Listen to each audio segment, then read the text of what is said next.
have Dr. Peter O'Donnell, who has spent a lot of time thinking about pharmacogenomics and how we utilize pharmacogenomics in care and in patient care.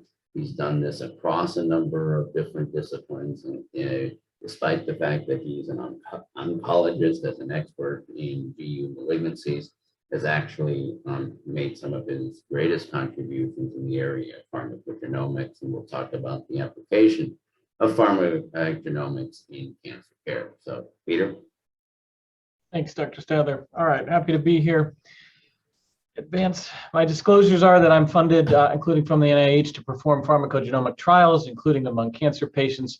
I'm a member of a data safety monitoring board for the NIH Ignite 2 Pharmacogenomics Trials Network, and I'm compensated for that board activity. And I've also been a paid consultant for litigation involving questions of pharmacogenomic testing.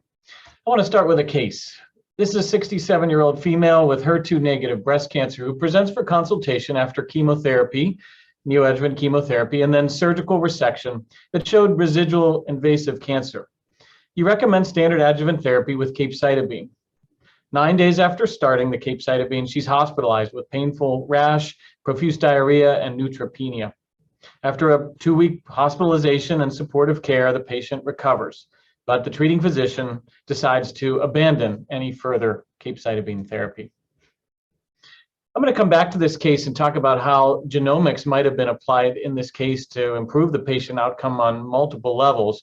And as we think about this question of how we bring genomics to care, I'm struck by the fact that we've really made somatic testing of tumors part of our standard practice, but for germline testing, really outside of cancer risk and outside of a few instances where perhaps PARP inhibitors are used, widespread use of germline pharmacogenomics is not yet standard practice in cancer or otherwise.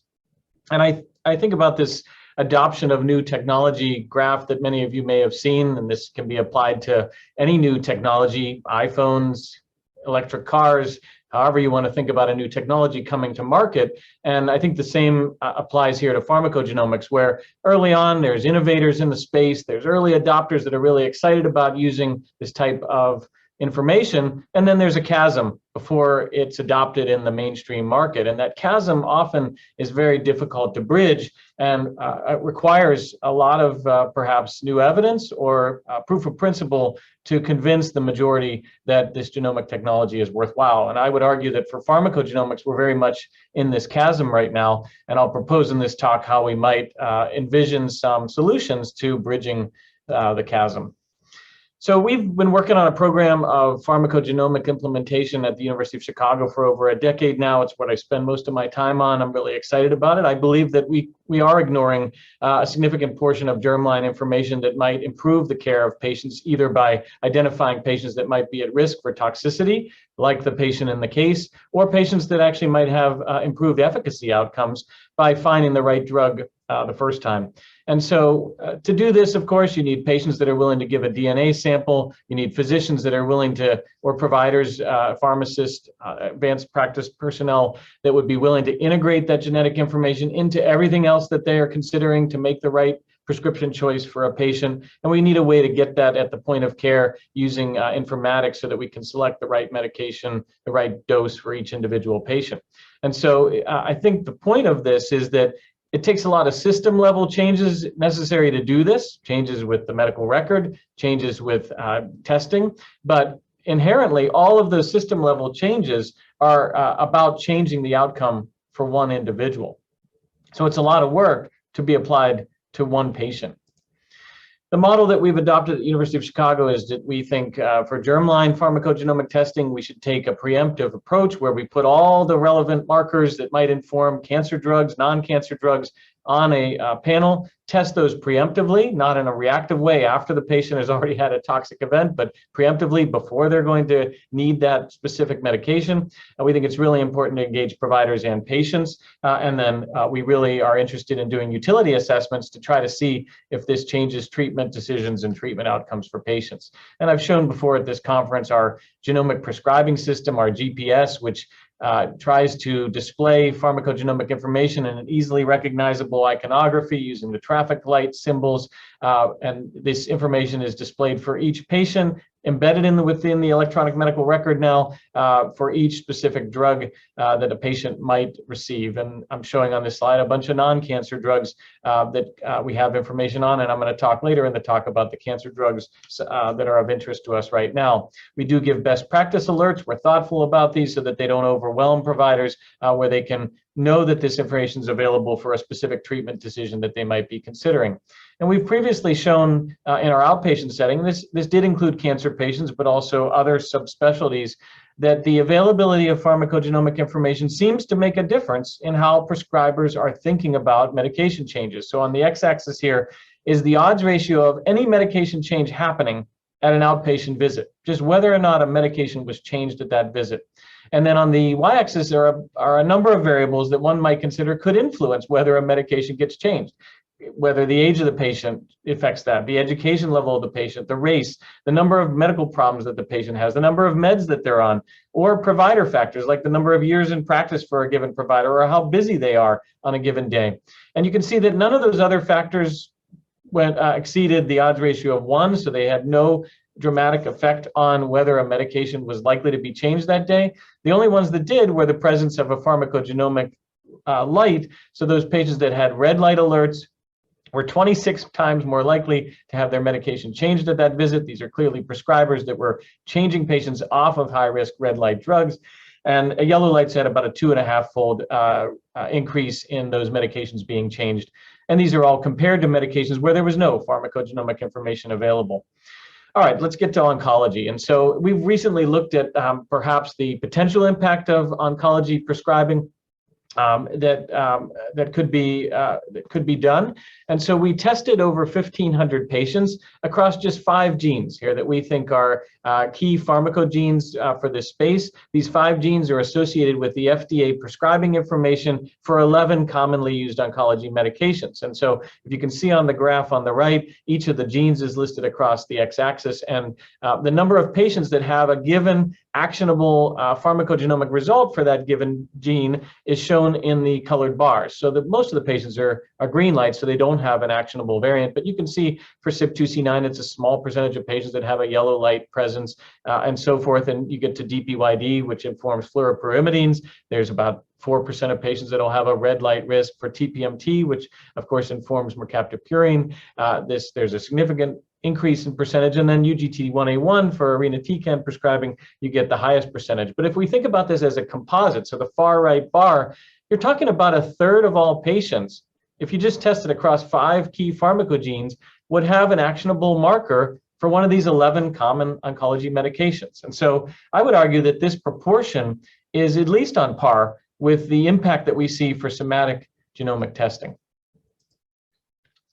All right, so let's talk about the case example of DPD fluoropyrimidines, because I want to highlight back to the case that I talked about. We all know that I think DPD deficiency is a well-defined genetic defect. Numerous studies have linked that patients who have decreased DPD enzymatic function and decreased clearance of 5-fluorouracil containing medications, that these patients have increased risk of toxicity. In fact, prospective studies have now shown that toxicity can be avoided with genotyping. There's been 2 large prospective studies showing that if patients are genotyped up front and their dose of 5-fluorouracil or capecitabine is reduced, that you reduce the toxic death rate in those high-risk individuals from about 10% to 0%. And there's guidelines that exist for what to do with the dose. So how much you should dose reduce if you know a patient is a carrier of one of these high-risk alleles. If you think about it from a test performance characteristics, the positive predictive value of doing DPYD genomic testing is about 90%. The negative predictive value is about 50%. And the one thing that I hear a lot from clinicians is, well, if I'm going to preemptively dose reduce my patient, am I going to be sacrificing cancer control? I will acknowledge there's not been a prospective study yet looking at cancer control as an outcome, but we look at pharmacokinetic principles, and these patients that get the dose reduction that are the impaired metabolizers, they have similar levels of the important 5-FU metabolites as a patient that's wild type getting the full dose. All right, some practical considerations for DPD and DPYD testing. So there are some barriers here and considerations. Which variants should we include? that's not clearly defined. And you can see different test panels from CLIA labs have different numbers of markers. It's rare to find carriers. So estimates range from anywhere from 2% of all individuals to 8% maybe as a high end will carry one of these high-risk markers. The 4 best studied variants are mostly studied in Caucasian descent populations. And so that's a problem for generalizability, especially at the University of Chicago, where we serve our South Side community. We also know that DPD metabolic deficiency is actually probably more prevalent in African Americans. If you look at metabolic studies, African Americans probably have DPD deficiency at about an 8% rate compared to just under 3% in Caucasians. And that leads to perhaps the biggest implementation problem, which is that the most commonly tested variant, otherwise known as STAR2A, which I'm showing in the table on the right, if you look at population frequencies of carriage of this allele, almost no African Americans, or basically 0% in the study that I showed, will carry this allele. And so if your test panel is only looking at this most common studied variant, it's not going to be applicable to an African American patient population. One way that we could get around this is we know that there's other avenues that patients are pursuing genetic testing. I'll start on the right here, and I have no affiliation with Tempus, but Tempus obviously is one of the major providers of somatic testing. They now have an add-on test where you can do germline DPYD testing. I wonder if we're going to think about a future where we're doing routine testing and we should get information both from the somatic side and the germline side as one bundle. Of course, patients also have the availability to do direct-to-consumer testing approaches, and 23andMe, who I also have no affiliation with, offers this. The problem becomes, well, what alleles are covered in these? So for 23andMe, they only have 2 alleles. They don't have the African-American relevant allele. For Tempus, they have 5 alleles, which is really the current standard to have that many alleles in the test panel. So which test you order could matter as to whether you're really confident in the proper results for your patient. So let's go back to the case. As a reminder, this was a patient that got significant toxicity in the adjuvant setting with capecitabine clear, early severe toxicity after just 9 days of starting the drug. And really the implication here was that the provider decided to stop the therapy altogether. So could we have avoided this and actually perhaps improve the patient's outcomes, right? We all would believe that probably this patient's outcomes would be improved if they could get through the whole course of adjuvant therapy. There's clear data that adjuvant capecitabine improves survival in this disease. So should we have tested this patient for DPYD up front before the patient got capecitabine, and perhaps a dose reduction of this would allow this patient to stay on a lower dose of capecitabine and actually complete adjuvant therapy? Which test panel would we have used? Would we have been able to obtain a relevant test result? And would our answer change if we knew the race of this patient, as I've alluded to in some of the previous slides? I'll acknowledge that this is a high bar in cancer, that the decision calculus to preemptively dose reduce a cancer drug is not an easy one for oncologists to embrace. And in fact, DPYD testing is not yet endorsed by NCCN or ASCO. The most common reason that I hear when I talk to stakeholders is they're worried, am I going to sacrifice cancer control? And so that really brings us back to this idea of what's the evidence standard for adoption. We're trying to look at this and answer this question prospectively in a study that we have open right now at the University of Chicago. It's called our FOCUS trial. We're enrolling patients that might get fluoropyrimidine therapy, either in GI malignancies, breast cancer, or head and neck cancer. We obtain an upfront DNA sample. Patients are then randomized to either upfront pharmacogenomic testing or the control arm where no pharmacogenomic testing is done. That's the current standard of care. And we're looking at 2 co-primary endpoints. So one is whether we can turn around these results in time before patients start their therapy. The turnaround time for our test is on the order of about 10 days. And we look at whether providers would undertake first cycle dose modifications based on patients that carry high-risk alleles. We also have a co-primary endpoint of really understanding whether this could decrease toxicity, so the incidence of grade 3 adverse events. Important secondary endpoints of this trial is that we're looking at cancer outcomes, progression-free and overall survival for the reasons that I've just talked about. I am proud to say that we have all 5 DPYD alleles that are considered currently actionable on our panel, including the African-American variant, which I think is very important. And so what are the barriers to doing this more broadly? Obviously, we're trying to address evidence gaps for the chasm. Is a test available at your hospital, or is it a send out? What is the real turnaround time when patients need chemotherapy urgently? And then how do we support providers in the EMR regarding what to do? We simply can't give a provider a genomic result. Most providers are not prepared to know what to do with genomic results. They haven't had training on this. And so providing clinical decision support through dose guidance is really important. Clearly, this field also has a very evolving evidence base. And so what is the bar to change practice? Can we really expect that we're going to be able to do a prospective randomized study for every genomic marker that's going to come along? Is that feasible? Is knowledge applicable in diverse settings? And then really, what are the reimbursement hurdles to this? And those are evolving recently as well. And so, lastly, the idea that, genomics is only going to be accessible by wealthy or well-educated patients who can pay out of pocket. I think that's anathema to the goals of what the Human Genome Project originally intended, and actually could create new disparities in our system. And I think we need to be thoughtful about that as we continue implementation efforts. So I'll summarize by saying that individualized healthcare models of preemptive testing are feasible. We've shown that at the University of Chicago. Identifying the patients and the medications that are most likely to matter is important. I think that we've shown that providers want to practice in ways that are aimed at reducing patient risk, and that engaging patients safely with their own results cannot be ignored. And here's my funding, and I thanks for this time to speak. So thanks, Peter. That was a tour de force. I guess my one question here for you is in regards to sharing information with with patients. I mean, is this something that you think we can share with patients to then make them more of the repository to remind their doctors? Is that a way to do this? And what experience have you had with that kind of approach? I think for sure we're going to have to do this. I think there's an argument to be made that the patient is the ultimate gatekeeper of their information when they move from hospital to hospital, right? If it resides in an electronic medical record at our place and then they show up at Northwestern's emergency room, that does the patient no good, right? If they don't have access to the genomic information elsewhere. And so I think engaging the patients could have that advantage, but we got to do it thoughtfully. And so we've actually developed a patient-facing portal that looks sort of like the genomic prescribing, provider interface, but is written in, lay language.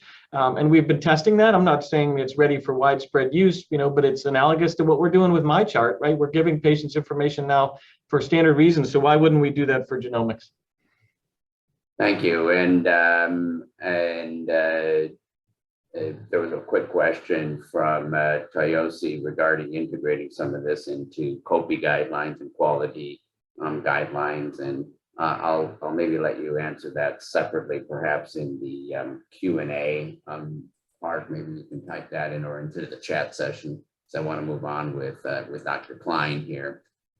So Dr. Klein is one of our experts in lymphoma, and will discuss with us a little bit an update of immunotherapy efforts in lymphoma. So Justin. There we go. All right. First of all, Peter, that was fantastic. I learned something new every day. Thanks to Walt and Toyosi for the invitation to speak today. I'm going to briefly talk about immunotherapy in lymphoma and specifically some of the efforts we're working on at U of C. And here are my disclosures.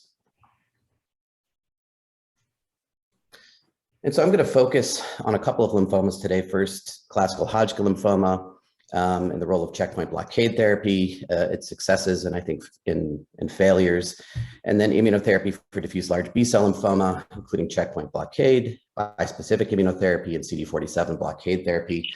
Since Dr. Kasuri this morning covered cellular therapies, I'm not going to touch on that, but I'm happy to talk or answer any questions about CAR T-cell therapy in lymphoma, which has definitely hit the mainstream. So my favorite lymphoma is classical Hodgkin lymphoma. And we'll talk about how checkpoint blockade therapy, largely with anti-PD-1 antibodies, has impacted patient outcomes here. And so about 7 years ago, Steve Ansel in the New England Journal published this phase 1 study called Checkmate 039 of nivolumab in patients with relapsed refractory classical Hodgkin lymphoma. And although it was a relatively small study, only 23 patients, This was a highly refractory group of folks, and nivolumab was associated with extraordinarily high overall response rates, higher than in any other cancer we'd seen. Most of the responses, in fact, were partial, but early progression-free survival looked really promising. So like melanoma, we were thinking perhaps, this is going to be a curative treatment option for patients with relapsed refractory Hodgkin lymphoma.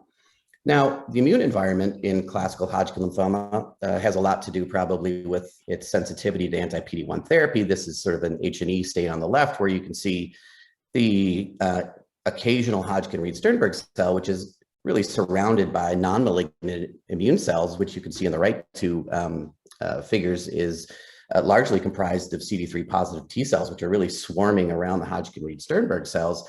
And yet these tumors grow. And how is that the case?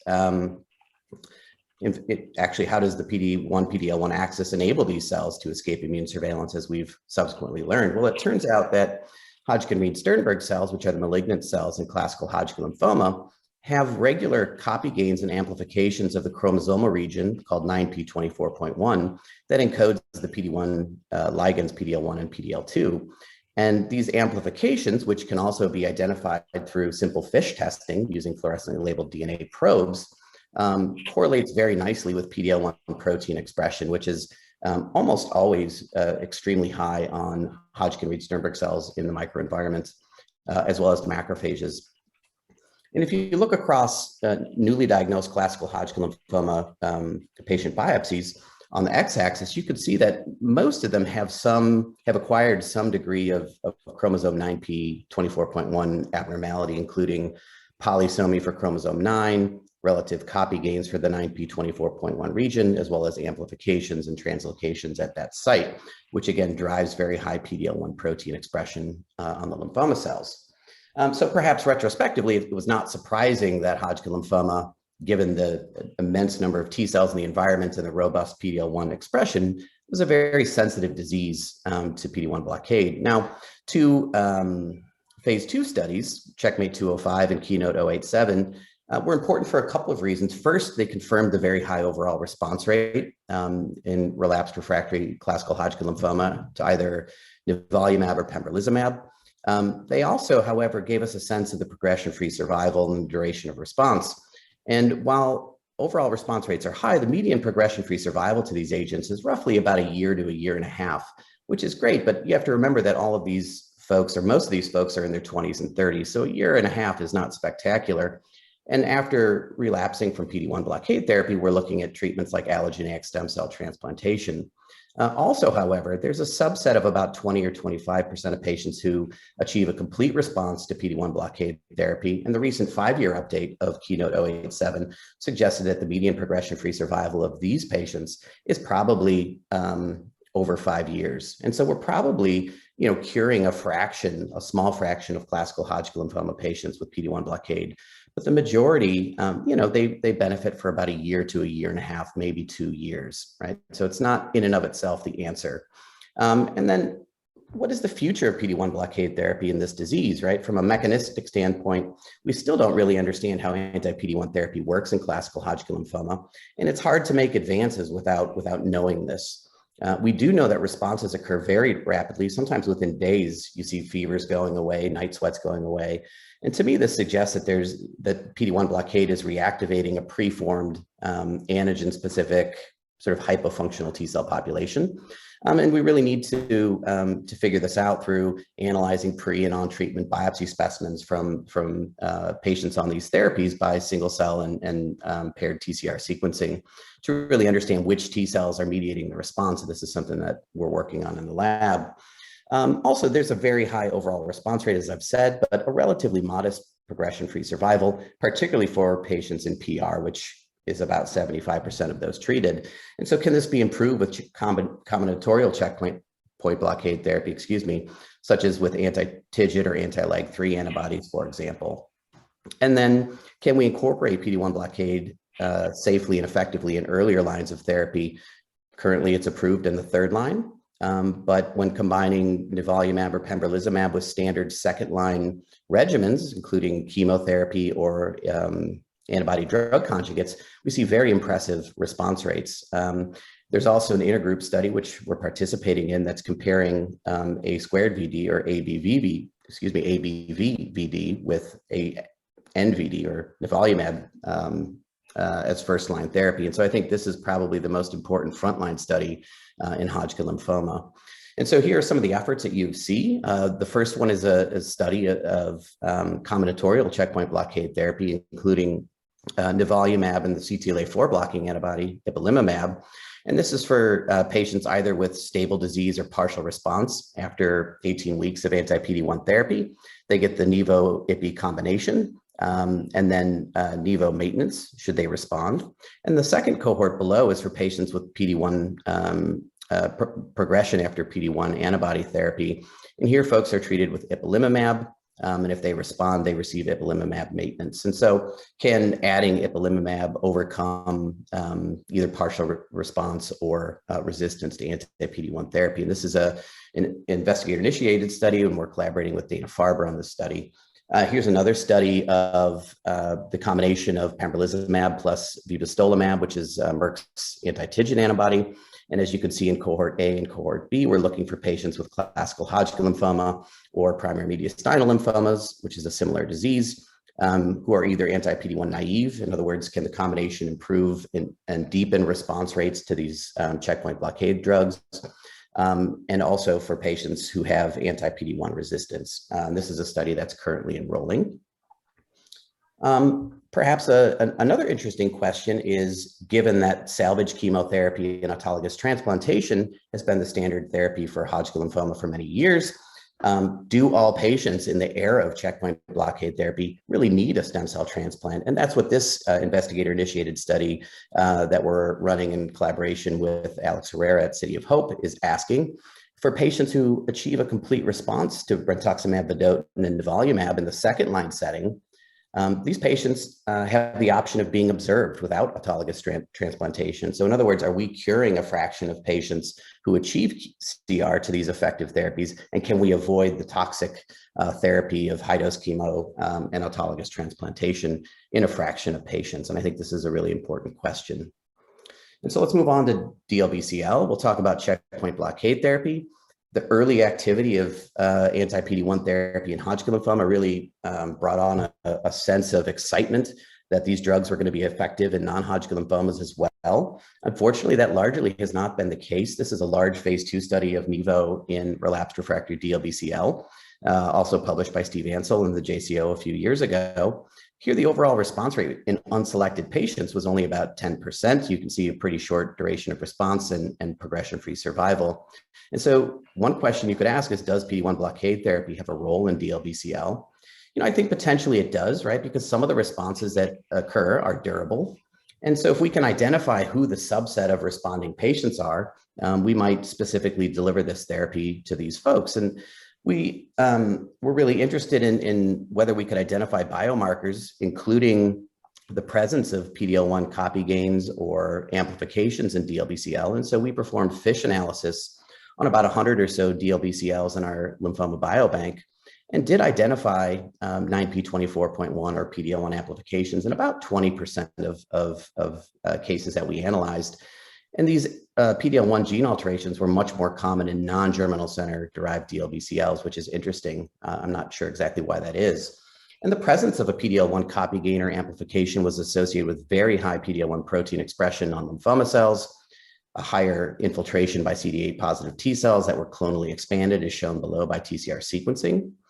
And we looked retrospectively at a phase 1b study of pembrolizumab in DLBCL that was run by Merck. We performed FISH analysis on these biopsies and identified copy gains and polysomy in a few cases. And it turns out that these were the patients who were more likely to respond. Of course, this is a small study, but this data suggested to me that the presence of a PD-L1 gene alteration might identify relapsed refractory DLBCL patients who are likely to respond to PD-1 blockade therapy. And through an investigator-initiated study that James Godfrey, who's now an assistant professor at City of Hope, but was a fellow at U of C, and I wrote, this is a study where we screen patients for PD-L1 alterations by FISH. And if they're present in about 15-20% of cases, they're eligible for treatment with pembrolizumab. This is a two-phase design. And this is a study that's currently enrolling through the PCCC, thanks to Walton Toyosi. And it led to another IIT, which was a phase 2 study, including pembrolizumab as frontline therapy with R-CHOP for patients with untreated, high-risk, non-germinal center DLBCLs, right? These are the patients with DLBCL who tend not to do so well with R-CHOP. We found, as I mentioned, that PD-L1 gene alterations are highly enriched in non-germinal center-derived DLBCLs. And so, again, a fairly simple study, adding pembrolizumab to R-CHOP for 6 cycles, and then patients who have a response go on to receive pembrolizumab maintenance for up to a year. And so this is also enrolling, and enrollment has actually been really good of late through the PCCC. And so I'll talk briefly about bispecific immunotherapy, which is really exciting in DLBCL and in indolent lymphomas. People have probably heard of this. It comes in a number of forms. There's bispecific T-cell engagers like blinatumomab, which is approved in ALL, and bispecific antibodies, which seem to be popular these days. And so there were recently 2 papers published in the JCO, one of glofitamab and another of mosunetuzumab, which are CD3, CD20 bispecifics, that showed really impressive activity across B-cell lymphomas, patients with relapsed refractory disease who had a median prior number of 3 lines of therapy. In aggressive lymphomas, which I focused on below, the overall response rates are encouraging, somewhere between 30 and upwards of 50%. Not a great CR rate.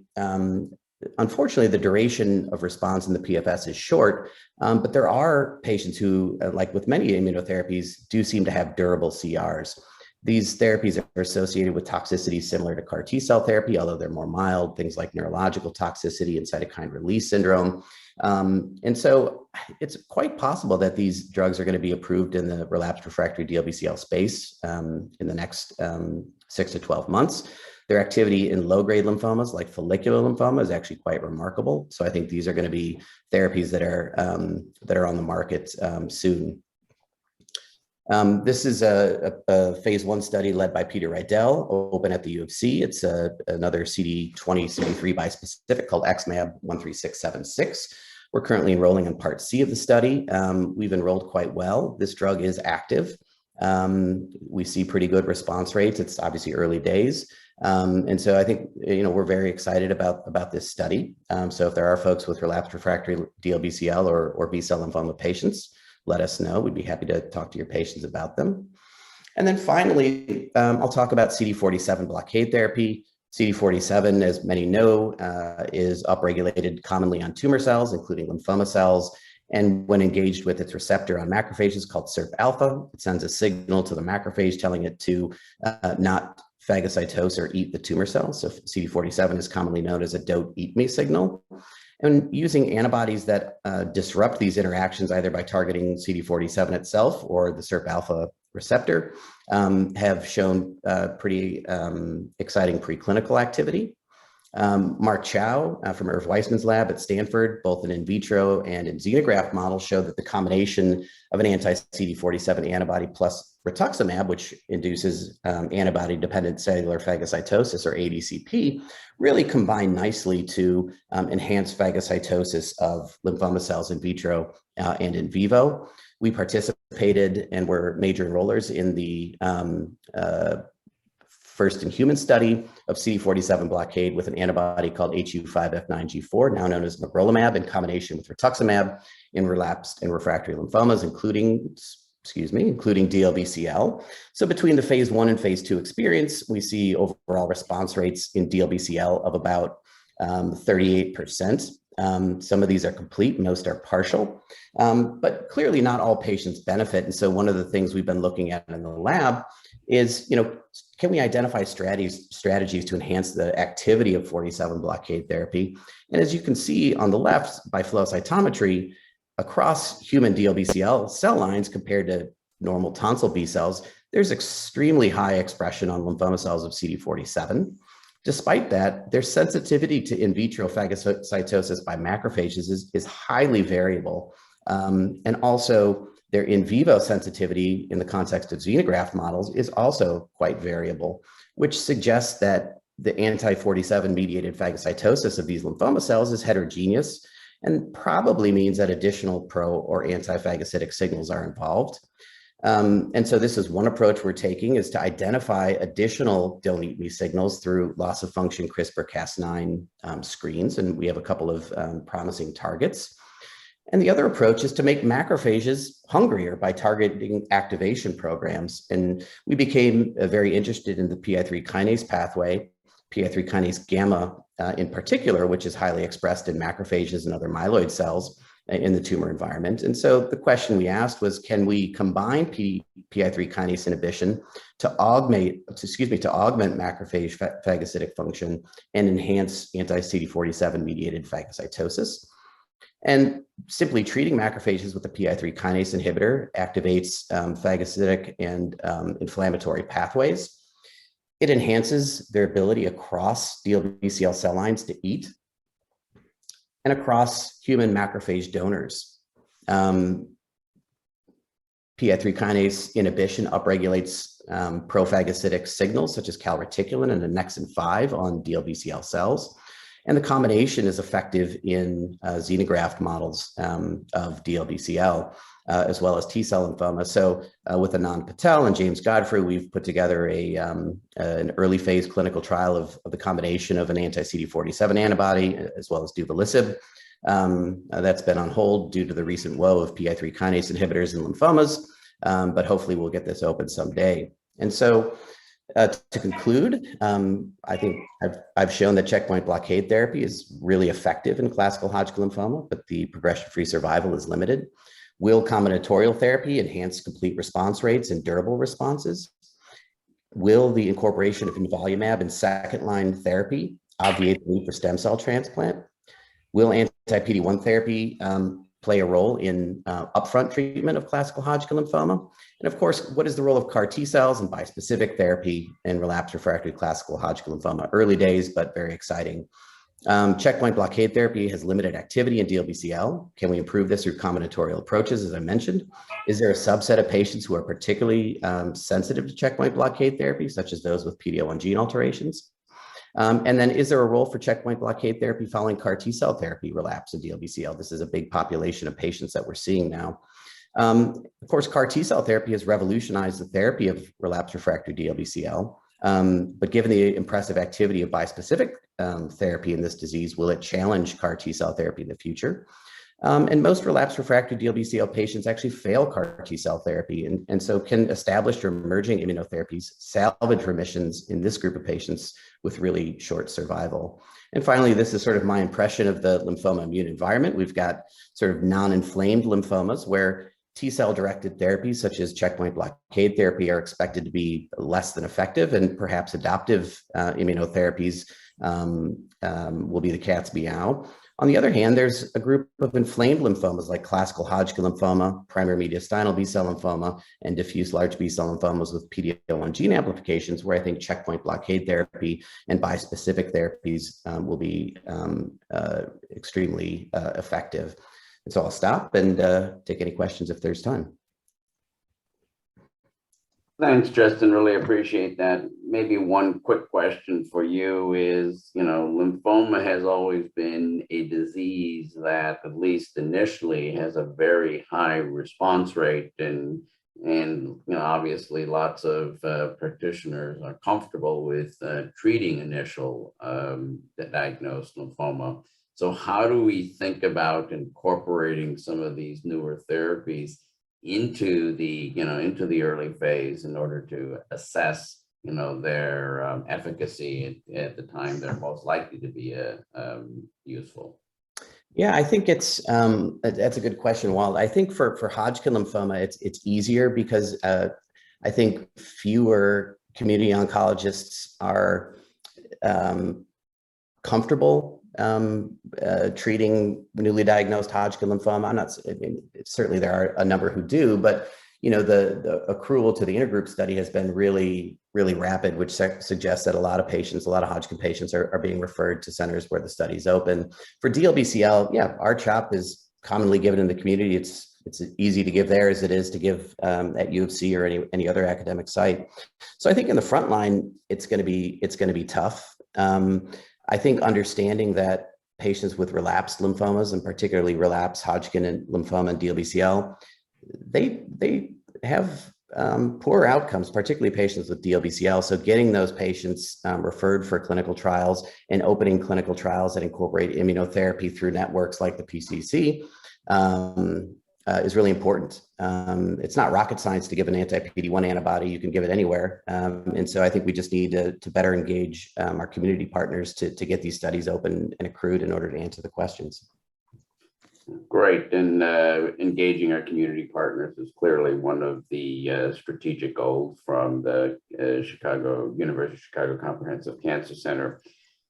Speaking of diseases, which traditionally we have not had great long-term outcomes, Dr. Patel joined us relatively recently and is focused on novel approaches to leukemia and myeloid malignancies. And like some of our younger colleagues is quite active on Twitter. So if you haven't seen him in person, at least you get to see him virtually, and he's going to give this virtual presentation on personalizing approaches to leukemia and myeloid malignancies. Anand?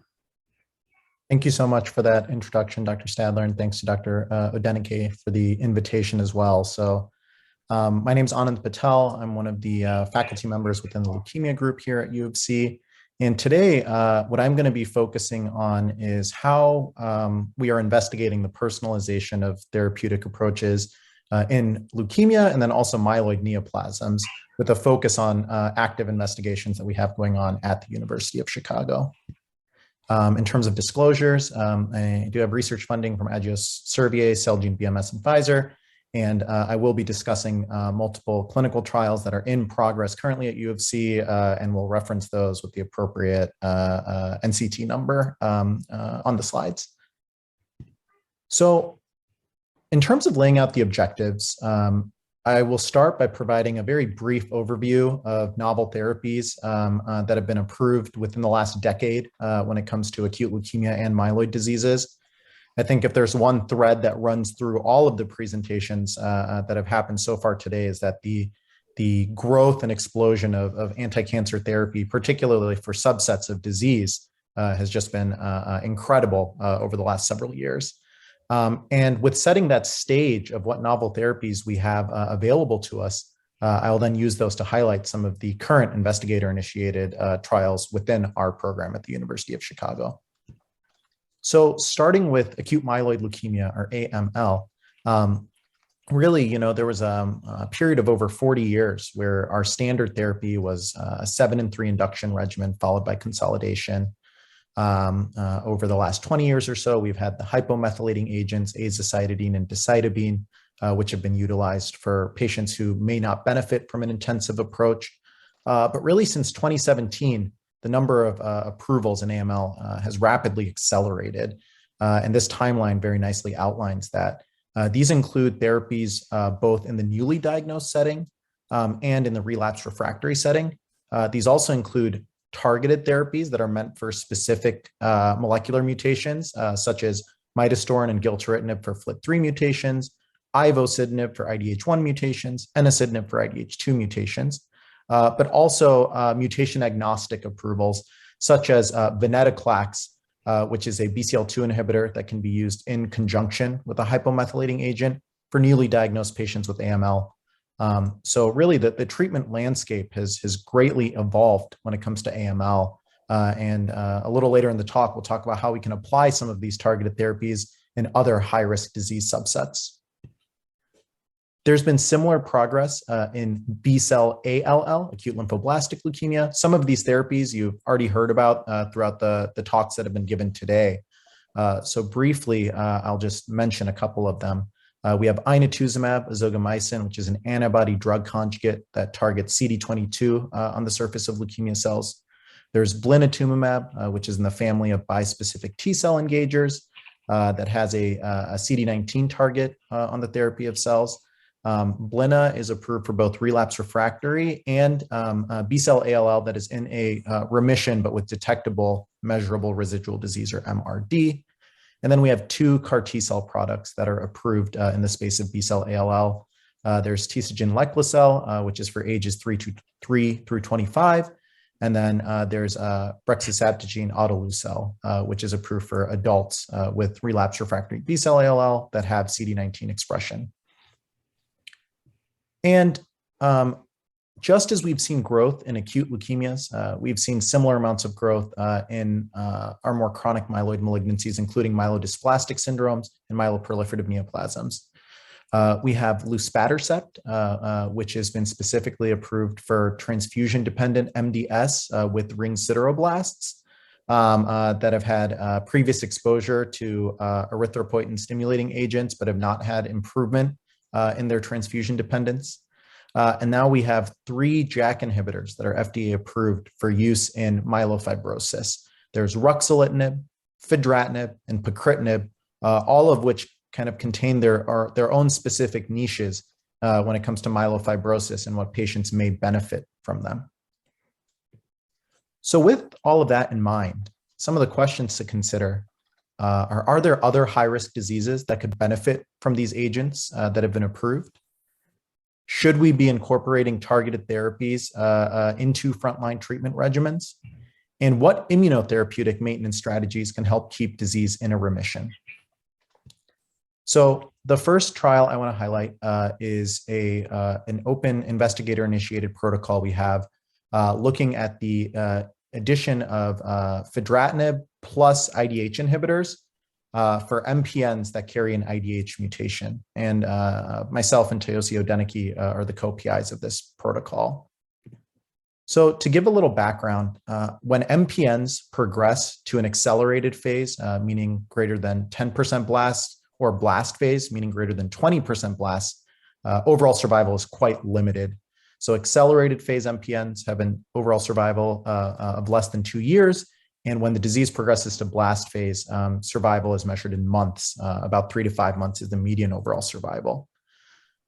Given these poor outcomes using traditional treatment approaches, whether they be intensive induction chemotherapy or hypomethylating approaches, there's been great interest in trying to leverage some of the mutations that are enriched in this patient population.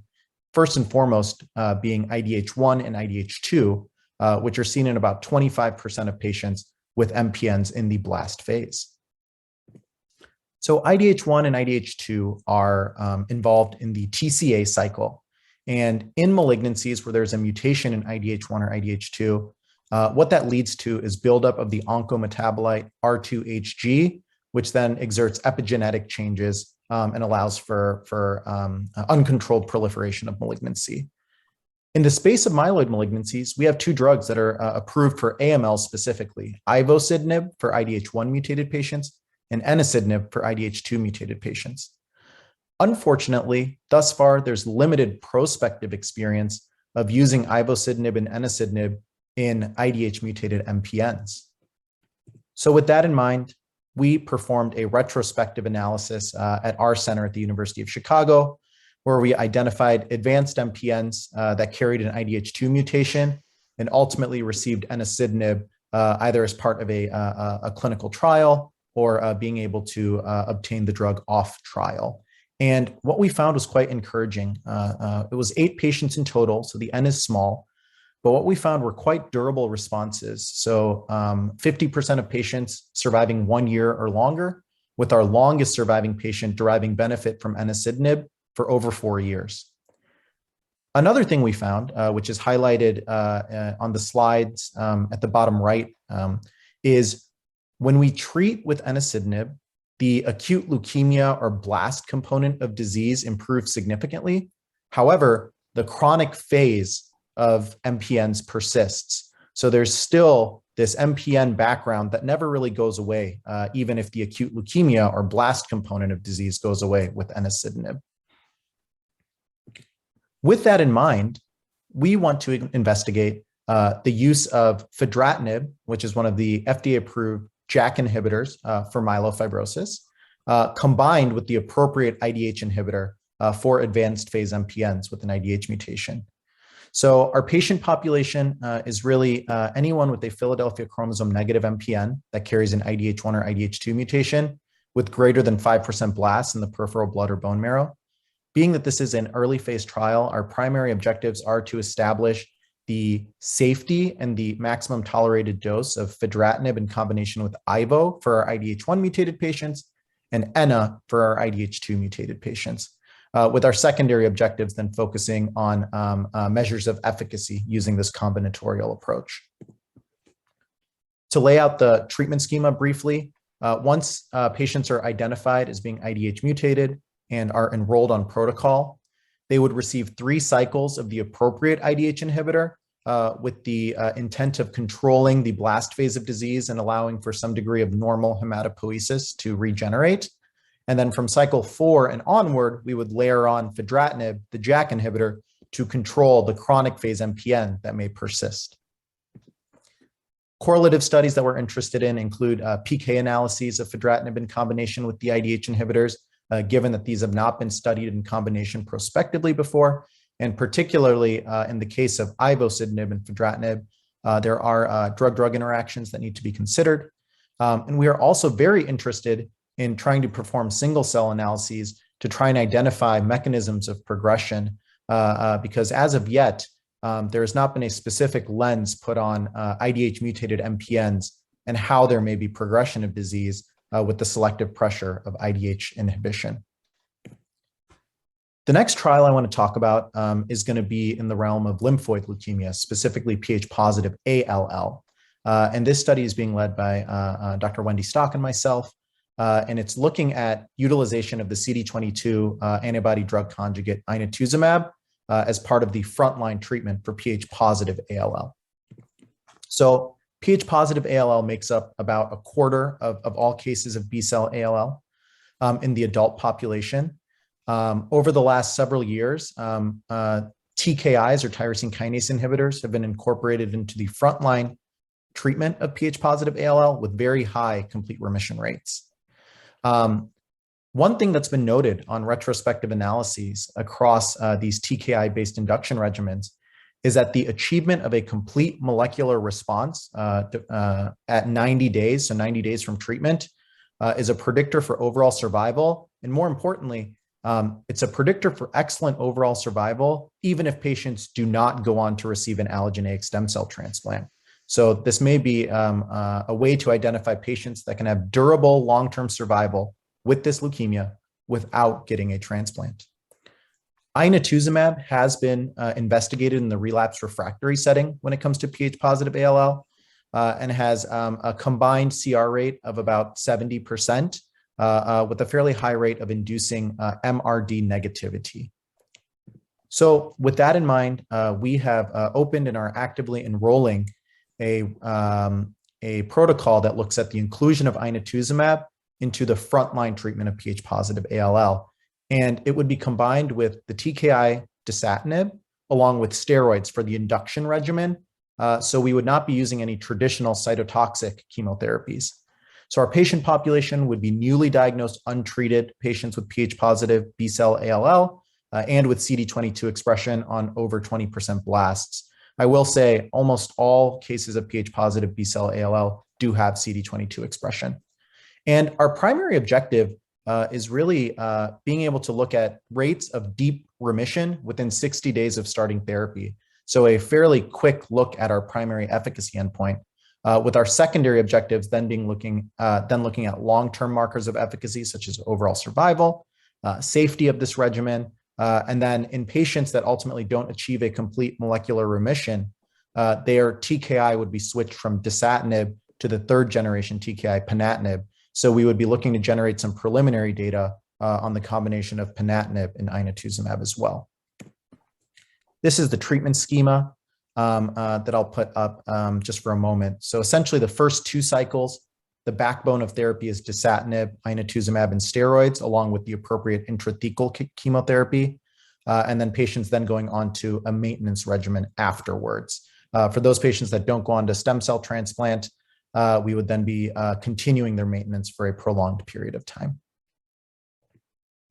And another trial that I would specifically like to highlight is one that's quite innovative and led by Dr. Hongtao Liu, which is trying to evaluate the role of the checkpoint inhibitor nivolumab as a means of maintenance in patients with AML that achieve a complete remission.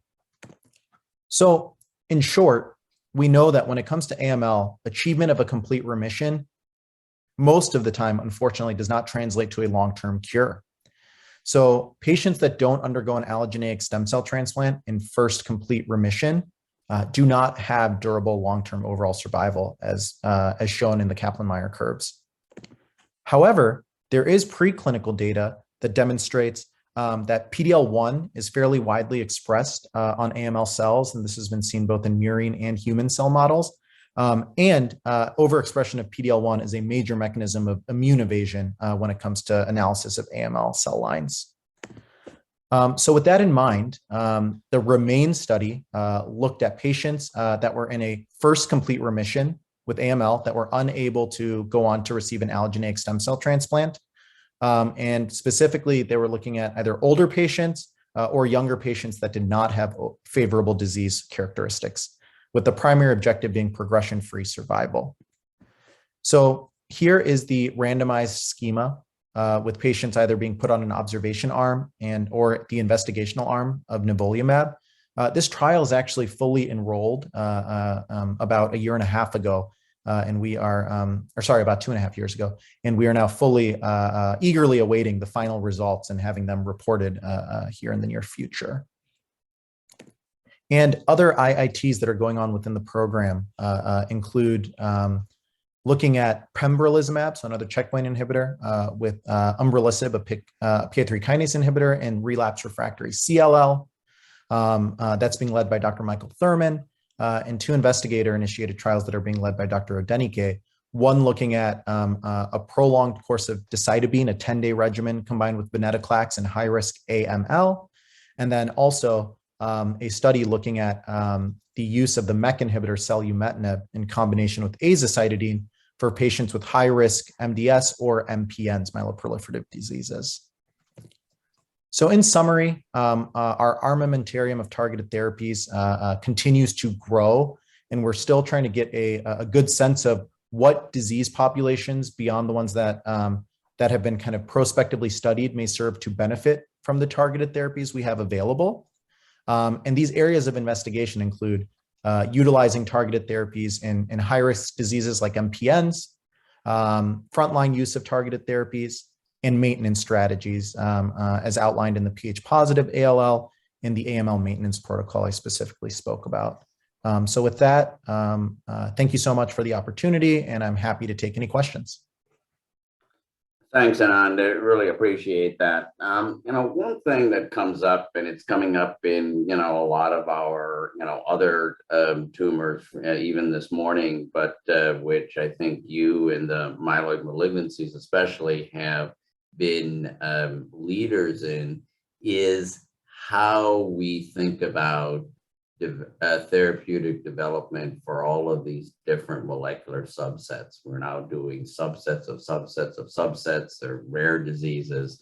The trials are getting harder and harder to do. How do you think about this? This also applies, I think, to a little bit some of the things that Dr. O'Donnell mentioned this morning, right? And we're subsetting all of our patients, and how do we think about, and how do you think about these, both the trials and screening, et cetera? Yeah, that's a great question. And, I think the first thing I'll say is when you're looking at subsets of rare diseases as a single site or even a handful of sites, you're almost, it's going to be very difficult to ultimately be able to study these things elegantly and prospectively. So there's been a lot of work done, not just at the C-level, but really on a national level to investigate this. One initiative that we've been very fortunate to be a part of is the BEAT AML clinical trials project, which essentially randomizes patients to various arms of investigation based on their molecular markers. So there are multiple sites, and Dr. Stock and Dr. Odenike are the site PIs for those protocols at our center. There's also a large initiative being carried out through the NCI called the MyeloMatch Initiative. And Dr. Odenike actually serves as the chair of the myelodysplastic syndrome working group. However, there are also subsets for younger adults with AML and older adults with AML. And really the intent of those is to be able to look at these if there's no prospective data, maybe a small cohort that's a single arm trial. But really, the overall goal is to see what randomized data can potentially be generated with the leveraging of a large anticipated effect size, and very quickly hoping to answer, are these therapeutic interventions effective or not? So I think, these are the sorts of trials that, whether it be the MATCH trial that looked at solid tumors, we're looking to leverage kind of these approaches to identify these niches within myeloid malignancies, and really understanding that it's something that will ultimately take a network of centers to kind of band together and be able to see patients, counsel them appropriately, and enroll them if patients feel that this is the right fit for them. Thanks, Anand. Really appreciate it. Next, I'd like to introduce Dr. Chimura, and he represents what is probably the original targeted therapy. In this case, not necessarily targeted molecularly, but targeted spatially, namely radiation therapy. But now even the radiation therapists are thinking about how to better integrate into the systemic therapy world, and Dr. Chimura has been a leader in this regard. So, Steve. Hey, that was a super kind introduction. So yeah, and so I am going to be talking today about pretty much like what we have been doing here over the past a decade. It is trying to integrate radiation therapy into developmental therapeutics, and what have we actually learned. So these are my conflicts. I think the only a significant conflict I have is with my spouse. So I think over the next 18 minutes, I kind of want to go over how does ionizing radiation interact with the immune system, and how can we actually modify it, and can we use irradiation to enhance immunotherapy? And the other way, can we use drugs to try to make our irradiation actually work better?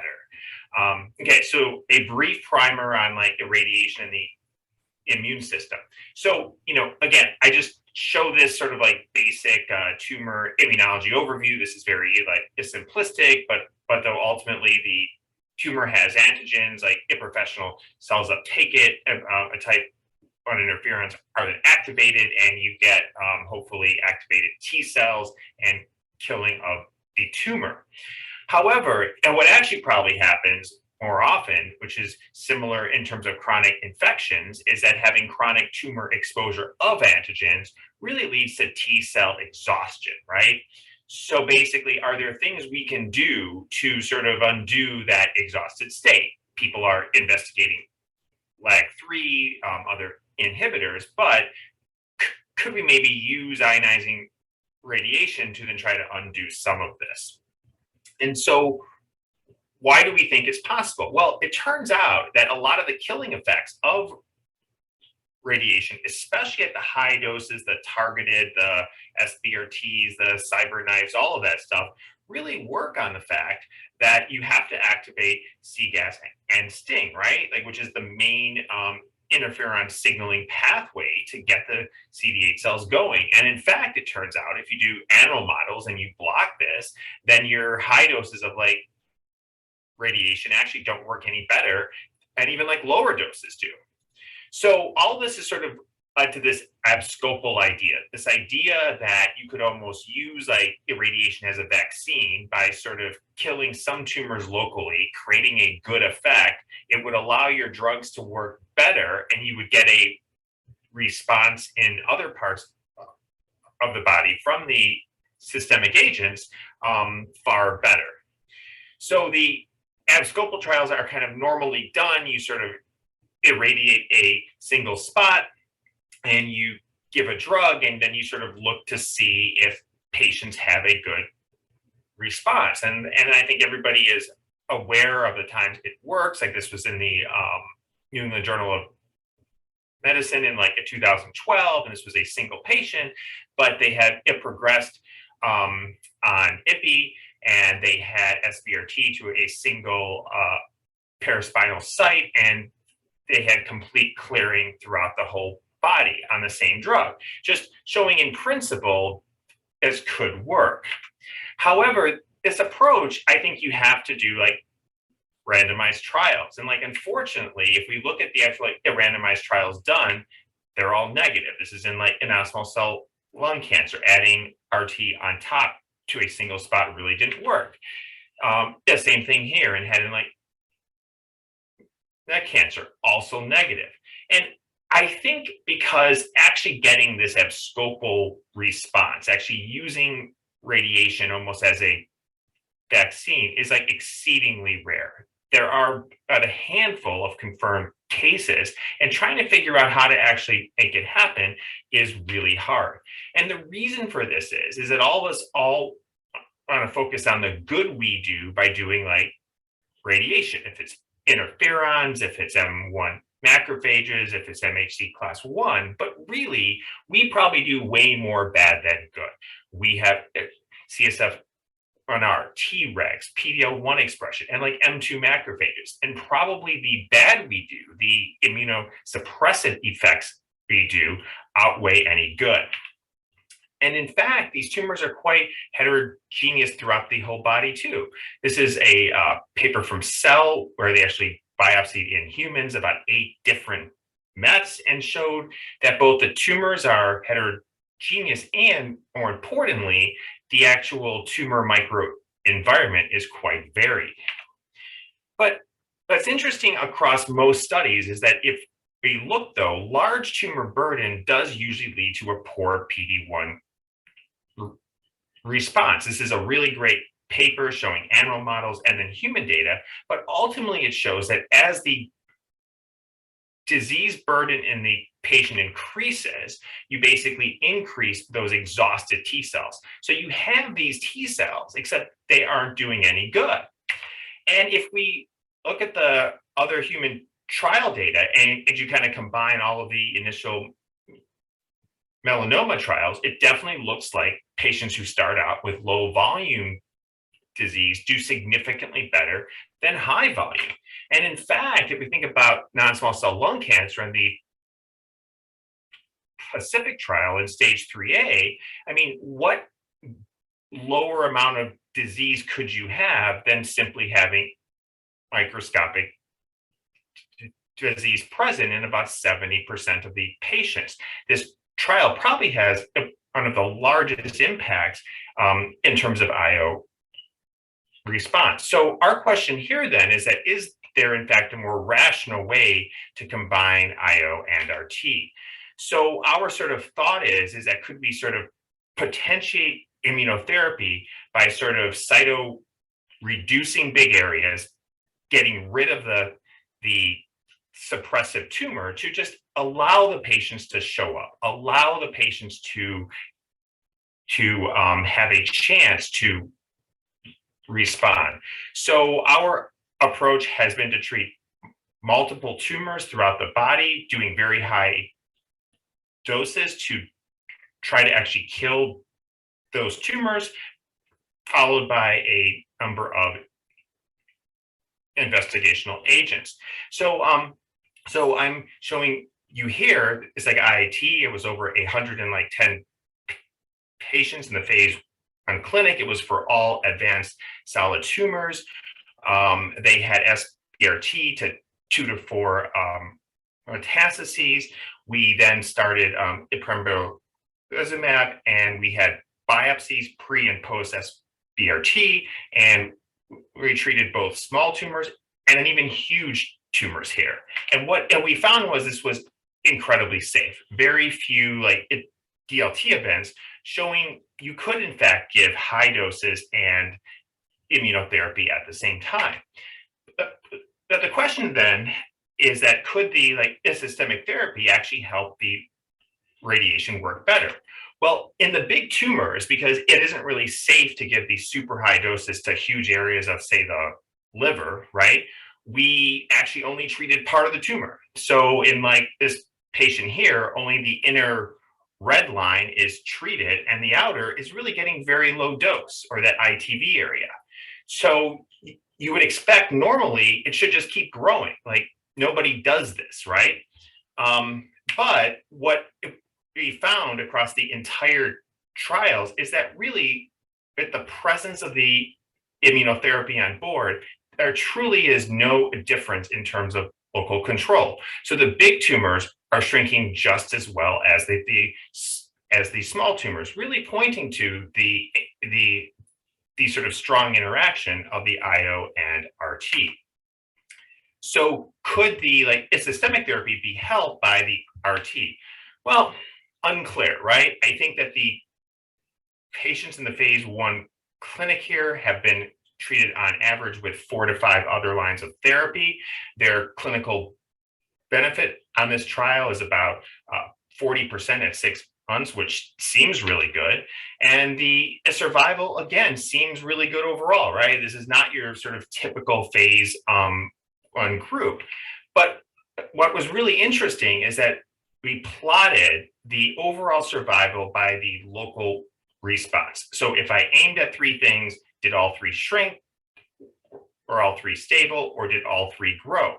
And this is showing you that if I aimed at, say, 2 or 3 things, and then even 1 grew, overall a survival is quite short. It is improved if it seems about stable. And in the patients where you actually shrunk everything, it was like significantly better.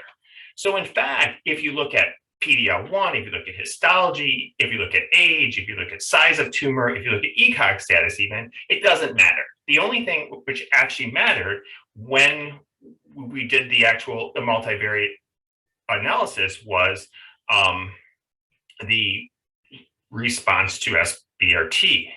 So we took the gene expression analyses by Sean Petrotta, and we did kind of a genome-wide look at 11 patients who had pre and post matched biopsies, and showed that the SBRT actually increased the expression of the pathways enriched for innate and adaptive immunity, while actually is suppressing those for cell cycle. So all this kind of made sense. We did large cytokine panels showing that pre-IL-8 levels were also very predictive of response, providing us with a target for a new IIT. So really then, I think these results from the IITs and these human trials are really consistent with the preclinical models, that at least in the presence of a checkpoint inhibitor, these high doses of radiation can in fact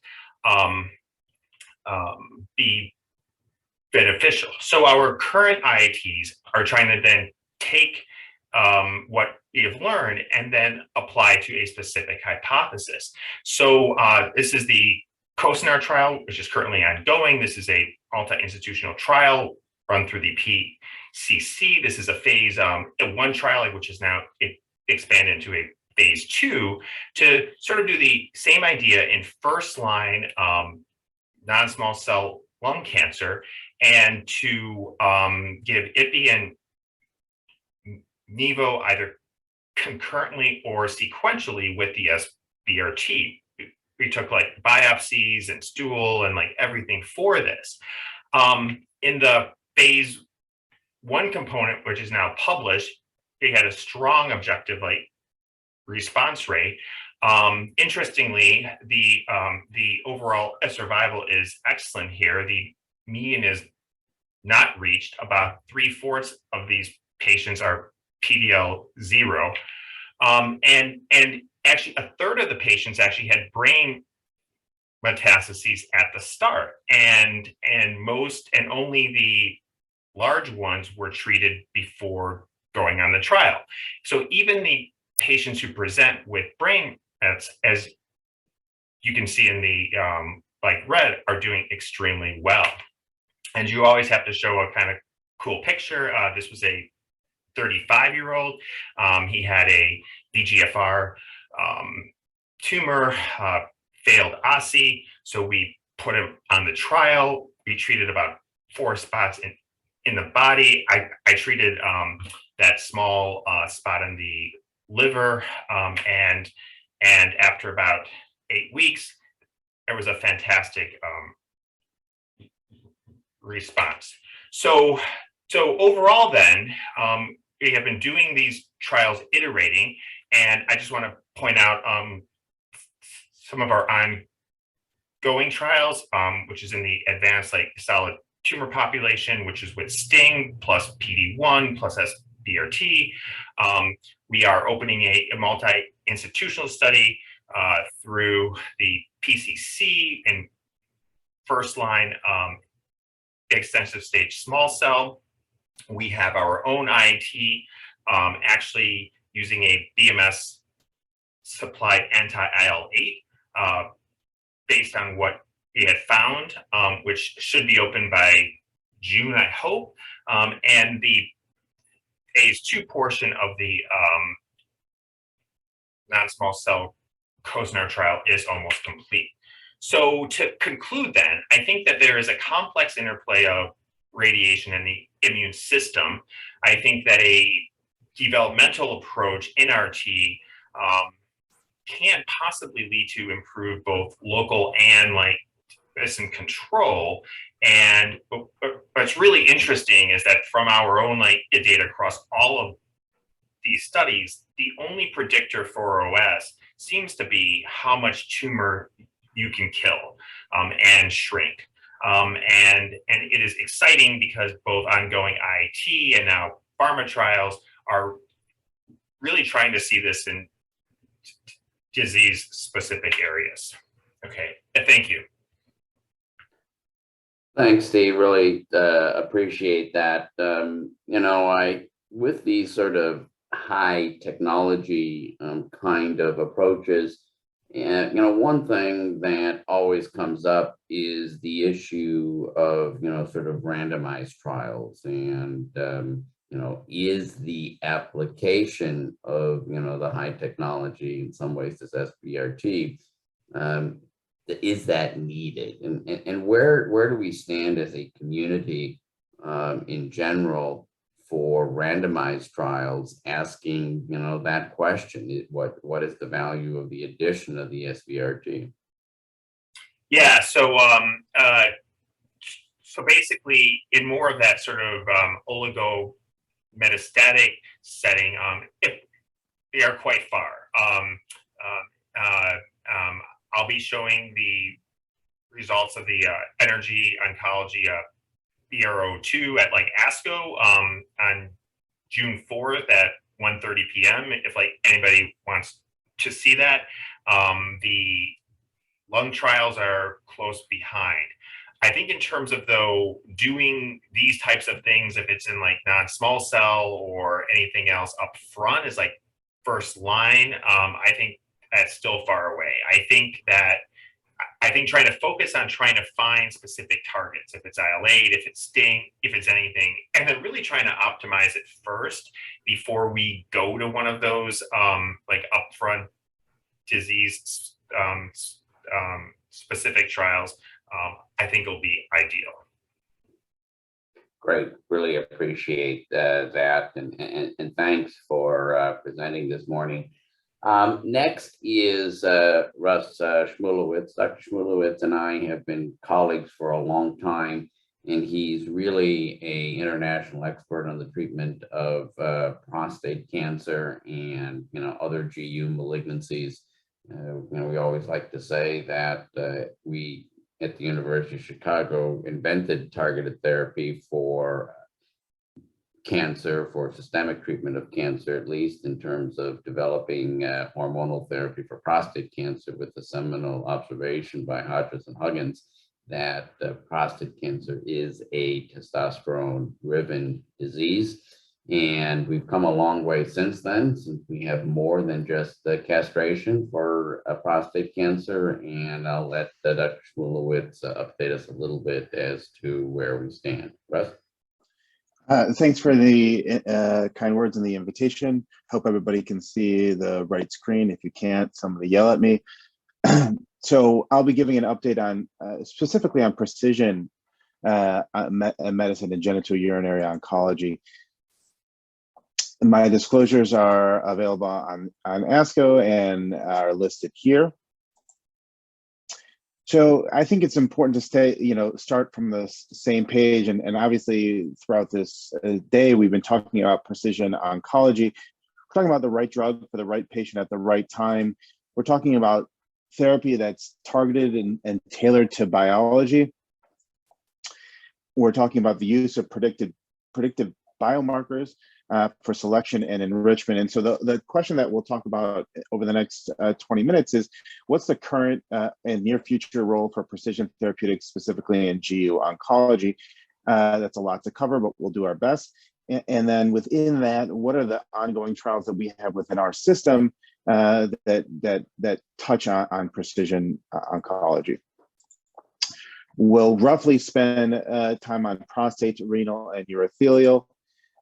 So as Walt mentioned, we've been targeted in prostate cancer since the 1940s, but we're still not precise. So we have multiple hormonal therapies of different names.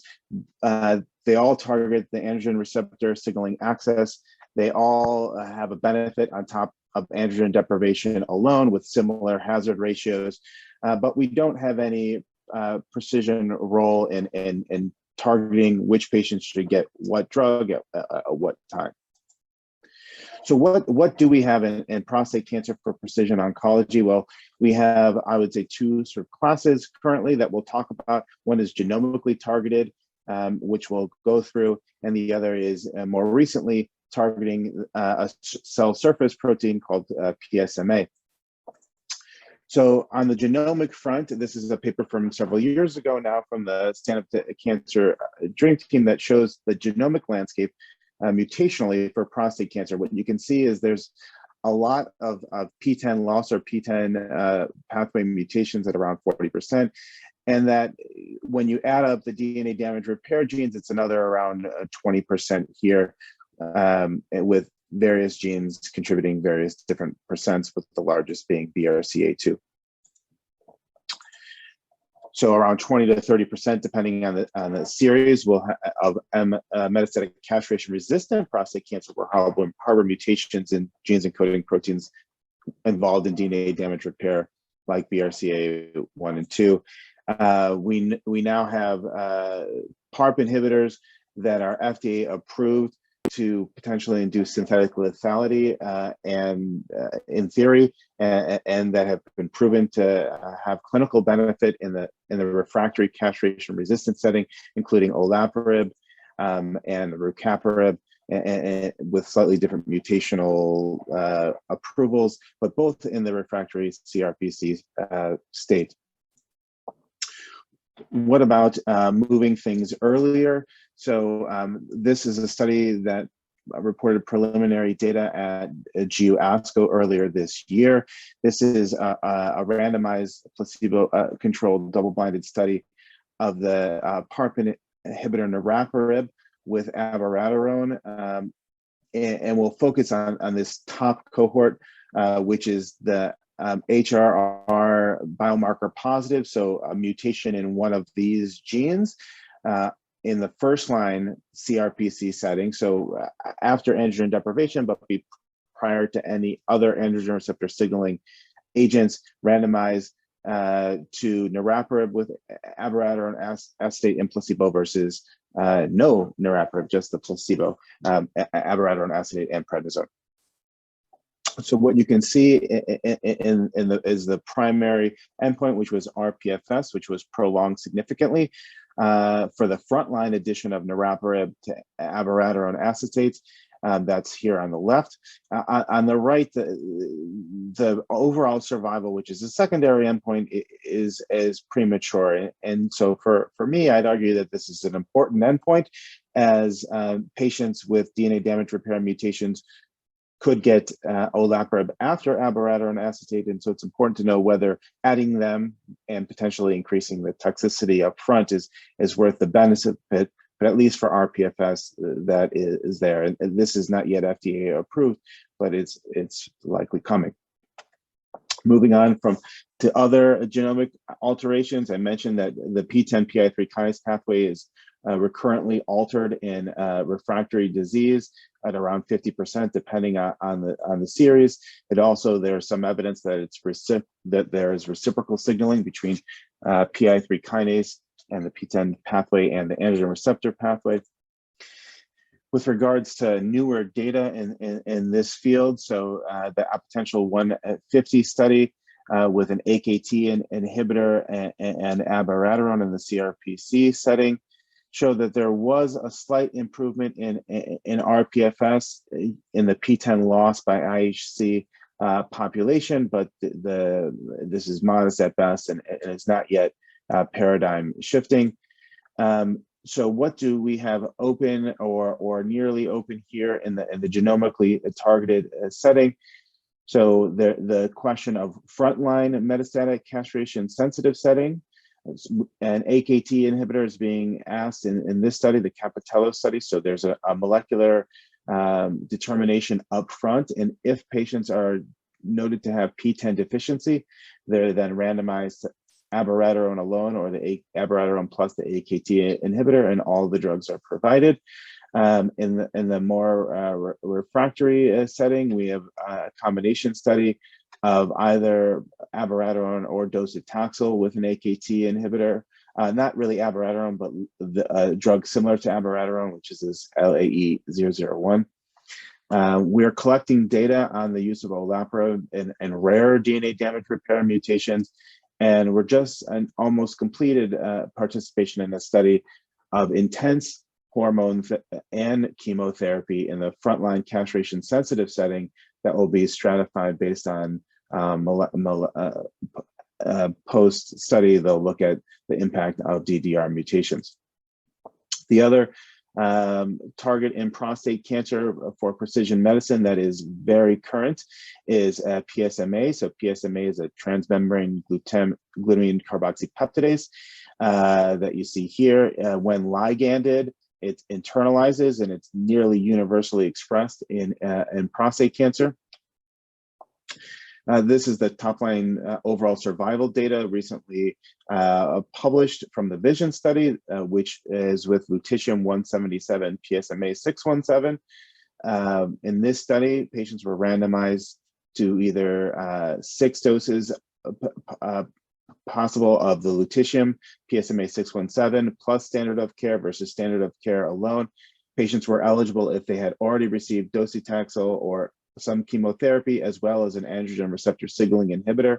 So this was a largely refractory patient population, and it's been an improvement in overall survival with a hazard ratio of 0.6. This, from a precision medicine standpoint, to be eligible for this therapy, you had to have gallium PSMA 11 PET positivity, and this has very recently been FDA approved. For patients with gallium PSMA 11 positive disease, we have the gallium PET imaging at University of Chicago, and as soon as their plant is up and running again, we will be giving this as both standard of care and in studies. So what about those studies? So there's a large study that was initially conceived through the Alliance and then the Alliance Foundation, which we're participating in, moving lutetium PSMA-617 to the frontline castration-sensitive setting. It's a randomized study of standard of care with an androgen receptor signaling inhibitor with and without the lutetium compound, and then a crossover at progression. That is open, and again, we'll be able to start treating patients again when the international production of lutetium is back up and running, which should be next month. In terms of other PSMA targeted therapies, we're participating in a second-line study of a different radiotherapeutic radioligand in a 2-to-1 randomized study for patients that are post-abiraterone in the CRPC setting.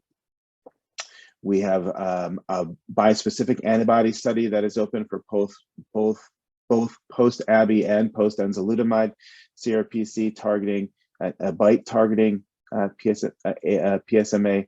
And in terms of other precision targets, similar, we have a theranostic study that's opening, that's IRB approved and is about to open, targeting a different cell surface protein called KLK2 with actinium. So moving on to urothelial carcinoma, there's really two classes of precision medicine that are have emerged for urothelial carcinoma. One is drug immune conjugates targeting a specific cell surface protein, and then genomically targeted therapies that we'll go through. You all likely know about enfortumab vedotin. We were a seminal contributor to the early studies of enfortumab.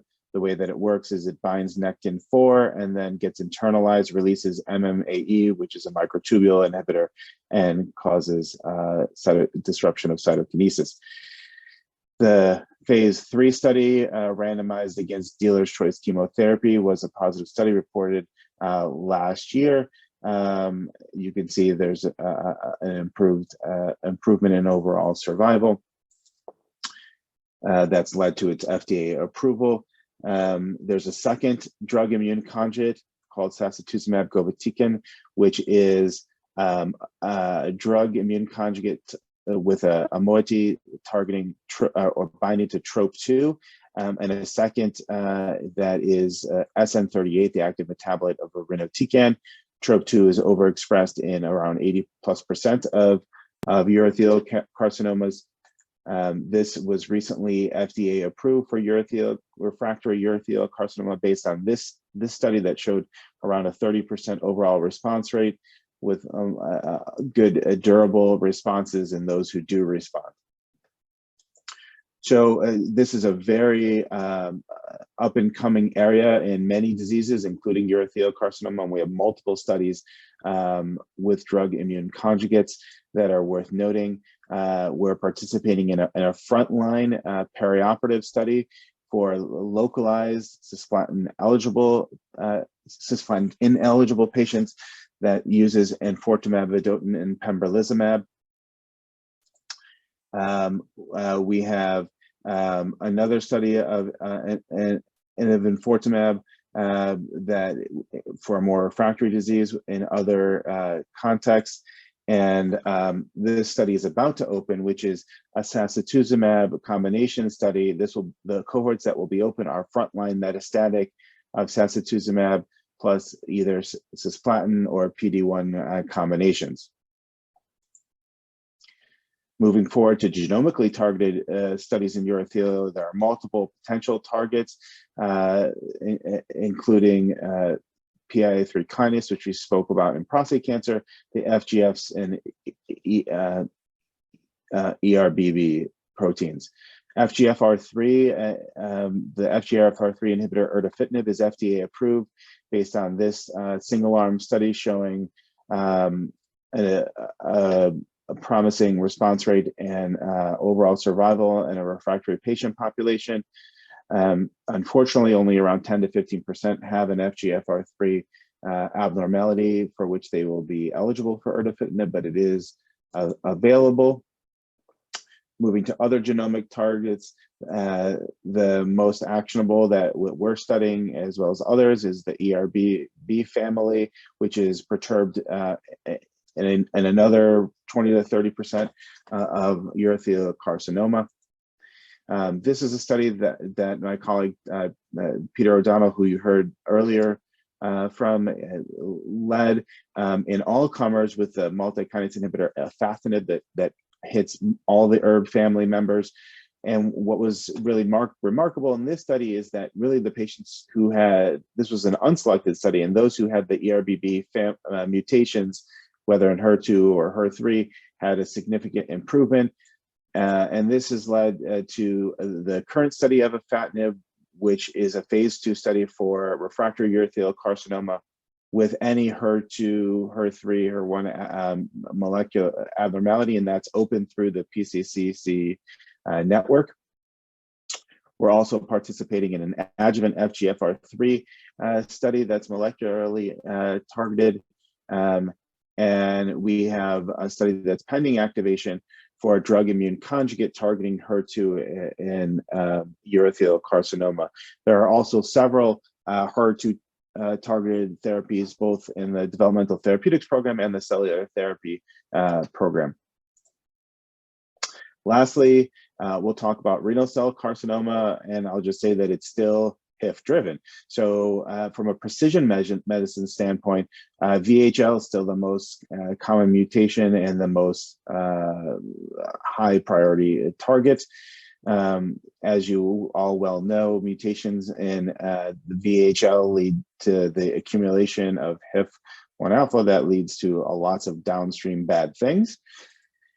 And just like in prostate cancer, renal cell carcinoma therapeutics are targeted but not necessarily precise. So we have multiple first-line either immune combinations or immune TKI combinations targeting principally VHL mutated downstream targets. So with axitinib or cabozantinib or lenvatinib, all FDA approved in the front line. Can we do better than this? Potentially. So there's a HIF-2A inhibitor called belzutifan that is recently FDA approved for VHL syndrome-associated renal cell carcinoma, based on pretty impressive response rate data and duration of response and PFS data that you can see here in the publication in the New England Journal of Medicine last year. We participated in this study that is now close to accrual, the phase 3 study of belzutifan in refractory metastatic RCC versus everolimus. And what is open currently at the University of Chicago is a multi-cohort phase 2 study of immune therapies, belzutifan, TKIs, and other immune targets that's randomized to different combinations of these agents. And other precision targets that are potentially out there. So this is a new study that's about to open targeting ENPP3. It's a BiTE that targets ENPP3 and brings in T cells with the CD3 moiety that you can see here. This is going through the activation process here. So we have multiple precision medicine opportunities across the GU landscape, and the clinical trials are a very active area throughout all of these diseases. I'm happy to give you the latest updates. Just reach out to me. You can either text me, call me, email me, what have you. Thanks, Russ. Really much appreciated. One question that, comes up, I think, routinely these days is, especially sort of in earlier prostate cancer, when do you use, androgen ablation alone? When do you use, combination hormonal therapy? And when do you use some kind of triplet therapy with the addition of, a taxane? I didn't think that when I started all of this business that one would ever think about triplet therapy in prostate cancer, since all we had was castration. But we're talking about it now, and so how do you think about it, and what are the I mean, it's obviously a top of the field question, and I'll be hitting it in some detail as a discussant at ASCO in a few weeks. The truth is we just don't know. I would argue that anybody who you're going to treat with androgen deprivation therapy should get a doublet at least. If they're too frail to treat, then maybe they're too frail to treat. So an androgen receptor signaling inhibitor should be given to nearly all patients, I believe. And which one is a different question. And the triplet is an unanswered question, and we'll talk about a little bit at ASCO. My current practice is in patients who are young with high volume de novo disease. Perhaps those are the patients that should get triplet therapy. And then, the next question is, when about the precision targets? What about adding a PARP inhibitor or PTEN targeted therapy? What those studies are ongoing and hopefully will further illuminate the field. And lastly, I'll say that in the neoadjuvant space, we'll be opening a study, an international phase 2 study that uses molecular stratification in a neoadjuvant high-risk context, and depending on your mutation, shuffles you into different neoadjuvant combinations. So prostate is evolving from a precision medicine standpoint. Well, great, Russ. Thank you. And, come to Chicago and you can get more Russ. For better or worse, you're getting it. For better or for worse.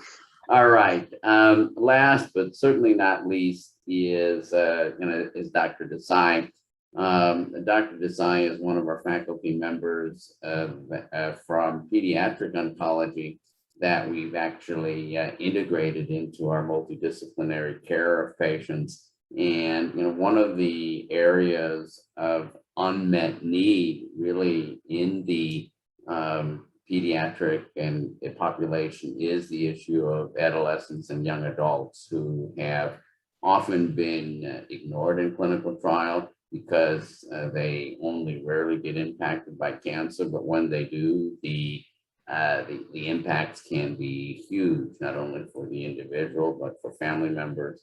And we have an entire program focused on that, and Dr. Desai focuses on some of those issues. And so I'm looking forward to Ami's presentation. Great, thank you so much. Thank you again for the invitation. Good afternoon, everyone. So my talk today actually won't specifically focus on specific therapeutics or disease groups, but really enhancing access to clinical trials for adolescents and young adults with cancer. And this talk is on behalf of the whole adolescent young adult program at the U of C. These are my disclosures. So here's a plot of the adolescent and young adult population, which is primarily defined as patients ages 15 to 39 at the time of diagnosis of their malignancy. And as you can see, thyroid is pretty persistent throughout the AYA population. Bone and soft tissue sarcomas really make up the younger end of the spectrum. And then when you get to the older end of the spectrum, you tend to see other malignancies that are more common in the adult population, such as breast cancer. And as Dr. Stadler alluded to, the AYA population is about 5% of cancer diagnoses in the US. However, given the young age of diagnosis, there really are greater years of life affected and potential greater years of life lost. So definitely an important population to discuss the barriers and how we can improve outcomes in this population. Some of the early seminal work done in the AYA field was by Dr. Archie Blyer and his colleagues. And they really helped bring about what some of the barriers are for the AYA population in regards to clinical trial enrollment as well as outcomes. And in this particular study, they looked at about 30,000 patients over a course of 3.5 years, less than 20 years of age, and found that amongst the patients less than 20 years of age, about 97.6 were enrolled on a CCG or children's cancer group or pediatric oncology groups consortium study. However, when looking at the 15 to 19 age population, less than 3% of individuals were enrolled on an adult cooperative group study. And then they reflected back on some previous analyses done by their group. And when they compared the enrollments on CCG and POG studies in comparison to the expected population from SIR, they saw that in the 15 to 19 age group, there were only 21% enrollments compared to 94% in the younger age group. They also looked at the change in incidence of cancer and mortality from the 70s to the 90s. And as you can see, the 15 to 19 age group really had the greatest increase in incidence of incidence of cancer. However, the smallest decrease in mortality. So this group really helped define what the adolescent gap was and really helped rocket some of the research being done in the AYA field. And this slide summarizes some of the proposed factors impacting outcomes in the AYA patients.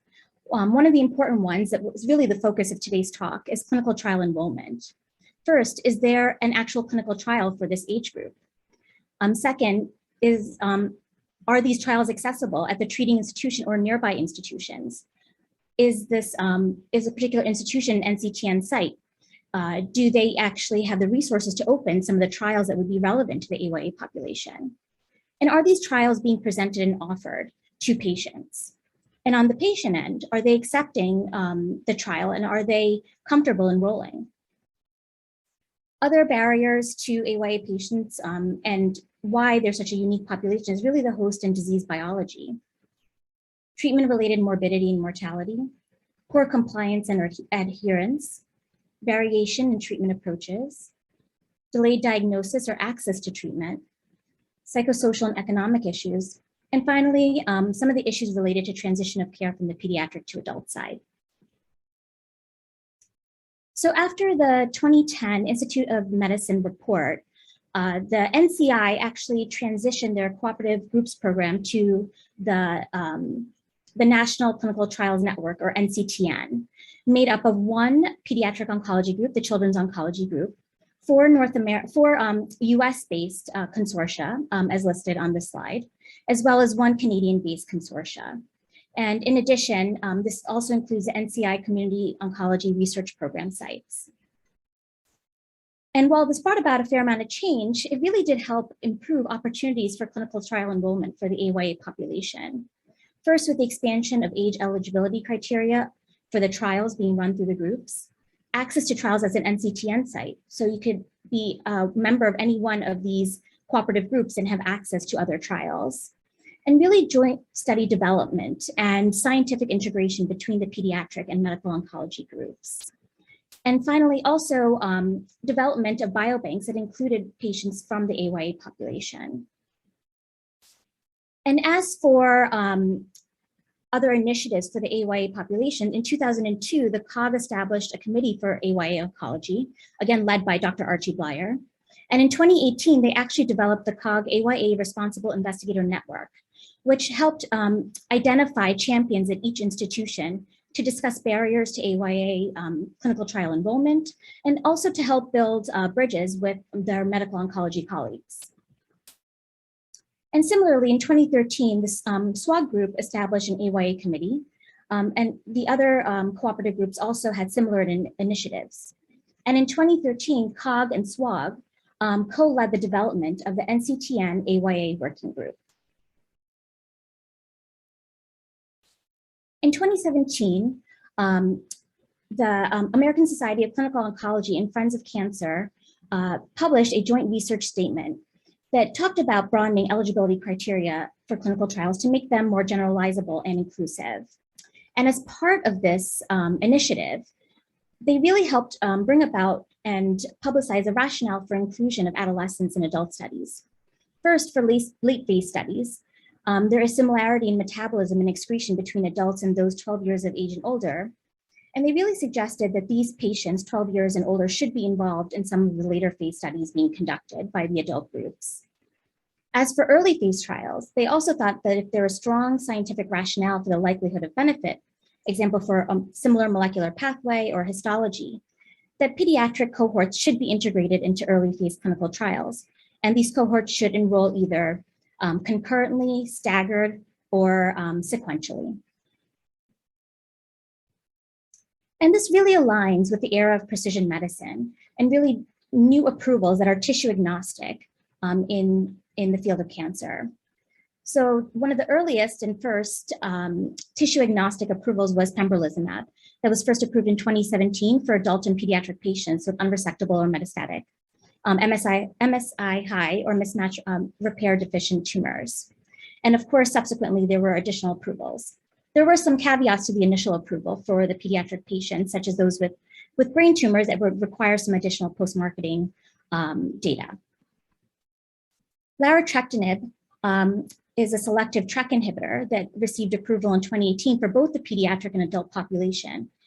And the development of larotrectinib was really unique in that there was near parallel pediatric and adult drug development. And very early on, there was a pediatric formulation, again, really accelerating development of this drug in the pediatric population. And finally, entrectinib is a selective TRK ALK and ROS1 inhibitor that received FDA approval in 2019 for patients 12 years of age and older. And for the adolescent populations, the approval was largely based on adult data, given that there was a parallel pediatric study being completed. And finally, when discussing regulatory aspects and including the adolescent population, the Research to Accelerate Cures and Equity for Children Act, or the RACE Act, was enacted in 2017. And this led the FDA authorized to require pediatric studies for new drugs and biologics if the molecular target is relevant to a pediatric cancer, eliminates exemptions for testing cancer drugs and rare diseases, and again, helps accelerate pediatric and adolescent drug development. So now I'll pivot a little bit to the AYA efforts that are currently being completed at the University of Chicago, now that we've discussed some of the barriers and some of the improvements to date.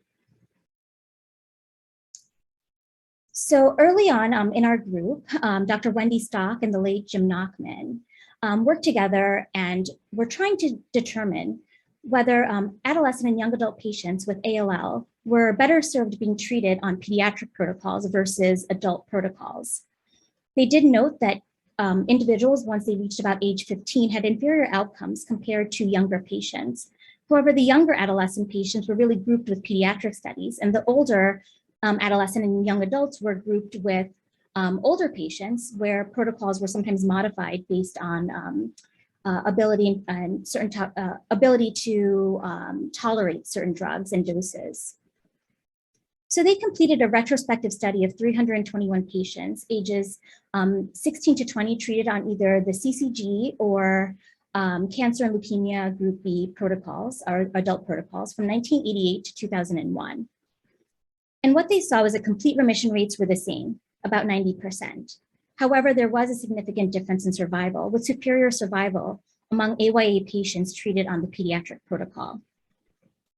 And this led to an intergroup trial, again, treating patients ages 16 to 39 with a pediatric-based regimen. And this was the foundation to the development of the AYA program and clinic here at the University of Chicago. And in our clinic, which takes place once a week, the pediatric and medical oncologists work side by side in providing care to AYA patients with hematologic malignancies. This also includes AYA survivorship and having a genetic counselor that's also available to meet with our patients. And it has now turned to be a very comprehensive multidisciplinary program, as you will see in subsequent slides. And this program is currently led by Dr. Wendy Stock and Dr. Jennifer McNear, who serve as the program co-directors. So in 2012, the AYA program opened to patients and for survivorship. In 2016, our university was granted the Teen Cancer America Award. In 2017, a psychologist joined the program. In 2018, a full-time nurse practitioner joined the program. As well, the first annual AYA symposium. And a psychology fellow also joined the program that same year. In 2019, there was a dedicated AYA pharmacist that joined the program. The Coleman Foundation Supportive Oncology Collaborative Grant was received. And also there was an AYA-focused palliative care physician who joined the program. In 2020, an AYA program administrator and coordinator joined the program. And an AYA-trained oncologist also joined the program, Dr. Adam Duvall. And finally, in 2021, was an expansion of this program to include an AYA consult program. And the mission of the program here at the University of Chicago is to aim to improve the outcomes and quality of life of every adolescent and young adult cancer patient and survivor through team-based comprehensive collaborative care, addressing the unique medical and psychosocial needs of adolescent and young adults. And the vision is that our program aims to improve the life of every AYA cancer patient survivor locally while leading the world in revolutionizing AYA oncology by designing and leading novel interventional trials focused on improving outcomes while reducing treatment burden and late effects for AYAs, performing focused responsive outcomes research to identify and fill gaps for AYAs across the care continuum, advocating for AYAs through community outreach and promotion locally and remotely, and interdisciplinary collaborations delivering the most effective care, which seeks to address all of the needs of adolescent and young adults. And as for the consult service, they provide fertility preservation counseling and connect with subspecialists as needed. There's AYA-specific anticipatory guidance that can be given. Psychosocial needs assessment and support is provided. There's an increase to the AYA oncology program's resources and research opportunities, led with efforts through our coordinator. Toxicity follow-up, supportive care, and survivorship monitoring is also included.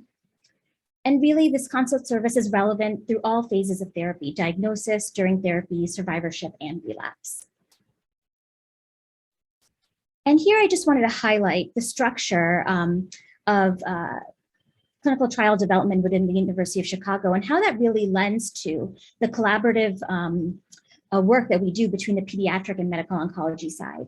We share the same institutional review board, clinical trials review committee, and electronic medical record, which again enhances access to clinical trials across the continuum from pediatrics to medical oncology.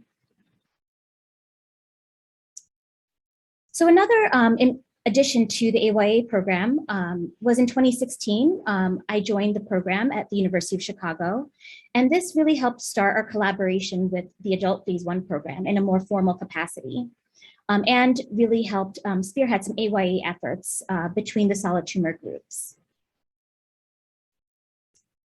And as for AYA expansion in developmental therapeutics, this really has helped expand clinical trial opportunities for adolescents and young adults, many of which I treat. And this includes broadening their scope of consortia and industry-sponsored trials, and importantly, investigator-initiated trials, including many immuno-oncology agents that are not yet available on the pediatric side. So example has been enrollment on some of the investigator-initiated studies that you heard about earlier in this session, such as the radiation plus immuno-oncology agent trials that Dr. Shimura spoke about earlier, where we've been able to enroll multiple sarcoma patients on this study. This also has allowed transition of care and provider continuity, as I can see patients both on the pediatric side and in collaboration with our colleagues in medical oncology, and to help bring my patients from one center to the other within our institution. And there are unique trials that we have available through our pediatric oncology side. Neuroblastoma is primarily a cancer of young children. However, it is an indolent disease and has a different phenotype in adolescents and young adults. And we do have trials open through the New Approaches to Neuroblastoma Therapy Consortium on our side, again, unique to the pediatric side. And trials such as a phase 1 trial of lorlatinib plus or minus chemotherapy may be such a relevant trial to the AYA population, where, again, this is a population that may demonstrate an ALK mutation. And we also have sarcoma-based trials, as many of the children's oncology group trials do push the limits to the young adult population. And finally, in our AYA expansion and the treatment of solid tumors, we have what I would say is really great open communication between the pediatric oncology and medical oncology groups here, and really try to determine, based on the patient's age or what malignancy they may have, where would they best be treated and where are there potential trial opportunities for the patient.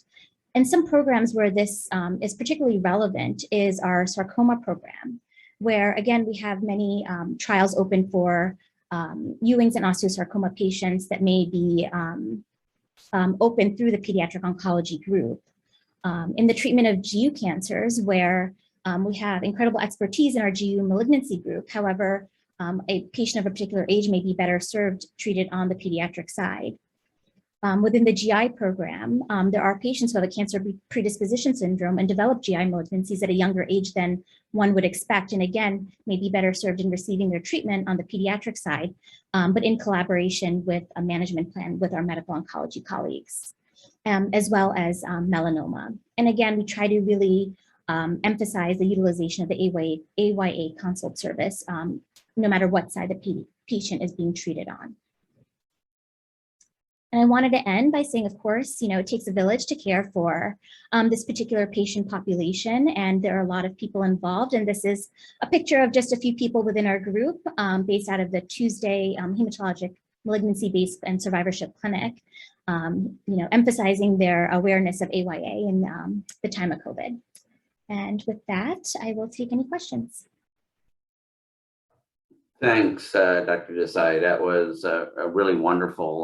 One quick question from my perspective, certainly as the father of a former teen or former set of teens, I can't even imagine transitioning that age group in the presence of life-threatening disease. And so, how do you guys think about, and what services do you have for the important family members of these AYA patients?